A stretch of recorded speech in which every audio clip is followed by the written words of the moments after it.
ഇപ്പോൾ വരുന്നൊരു പ്രധാനപ്പെട്ട വാർത്തയിലേക്കാണ്. കോഴിക്കോട് മുതലക്കുളത്ത് തീപിടുത്തം. മുതലക്കുളത്തെ ഹോട്ടലിലാണ് തീപിടുത്തമുണ്ടായത്. ഗ്യാസ് പൊട്ടിത്തെറിച്ചതാണെന്നാണ് പ്രാഥമിക നിഗമനം. വിശദാംശങ്ങൾ കോഴിക്കോട് നിന്ന് ഇർഫാൻ ഇബ്രാഹിം സേട്ട് നൽകും. ഇർഫാൻ, എങ്ങനെയാണ് ഈ അപകടമുണ്ടായത്? തീ നിയന്ത്രണ വിധേയമാണോ? ആർക്കെങ്കിലും പരുക്കുണ്ടോ? ഇർഫാൻ. ഇന്ന് രാവിലെ 7 മണിയോടുകൂടി ഇത്തരത്തിൽ ഒരു അപകടമുണ്ടായത്. ഹോട്ടലിലെ ഗ്യാസ് സിലിണ്ടർ പൊട്ടിത്തെറിക്കുകയായിരുന്നു. ഇപ്പോൾ തീ പൂർണ്ണമായും അണച്ചിട്ടുണ്ട്. ഫയർഫോഴ്സും പോലീസും അതോടൊപ്പം നാട്ടുകാരും ചേർന്ന് തീ അണച്ചിട്ടുണ്ട്. ഇപ്പോൾ നമുക്ക് ഈ ദൃശ്യങ്ങൾ കാണാവുന്ന പോലെ തന്നെ ഈ കടയിലെ ഒരു ഹോട്ടലാണ്. ആ ഹോട്ടലിലെ ഗ്യാസ് സിലിണ്ടറാണ് ഇപ്പോൾ പൊട്ടിത്തെറിച്ചിട്ടുള്ളത്. ഒരാൾക്ക് ഗുരുതര പരിക്കുണ്ട്. ഈ ഹോട്ടൽ ജീവനക്കാരനായ ഒരാൾക്ക് ഗുരുതര പരിക്കുണ്ട്. അദ്ദേഹത്തെ കോഴിക്കോട് നിന്നുള്ള സ്വകാര്യ ആശുപത്രിയിൽ പ്രവേശിപ്പിച്ചിരിക്കുകയാണ്.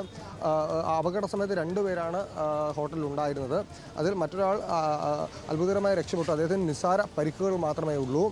ഗ്യാസ് സിലിണ്ടർ പൊട്ടിത്തെറിച്ച് എതിർവശത്തെ കടയിൽ നമുക്ക് ദൃശ്യങ്ങൾ കാണാവുന്ന പോലെ തന്നെ ഈ കടയിൽ നിന്ന് പൊട്ടിത്തെറിച്ച് എതിർവശത്തെ കടയിൽ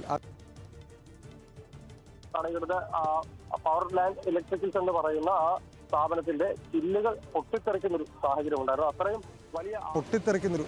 ഉണ്ടായിരുന്നു. അത്രയും വലിയ ആഘാതമാണ് ഈ ഗ്യാസ് സിലിണ്ടർ പൊട്ടിത്തെറിക്കുന്നതിലൂടെ ഉണ്ടായത്.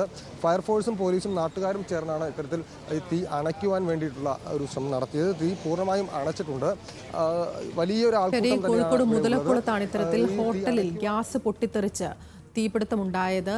ഒരു ജീവനക്കാരന് ഗുരുതര പരുക്കുണ്ട് എന്നാണ് മനസ്സിലാക്കുന്നത്. നാട്ടുകാരും ഫയർഫോഴ്സും എത്തിച്ചേർന്നാണ് തീ ഇപ്പോൾ നിയന്ത്രണ വിധേയമാക്കിയിരിക്കുന്നത്. ഇർഫാൻ ഇബ്രാഹിം സേട്ടാണ് കോഴിക്കോട് നിന്ന് വിശദാംശങ്ങൾ നൽകിയത്.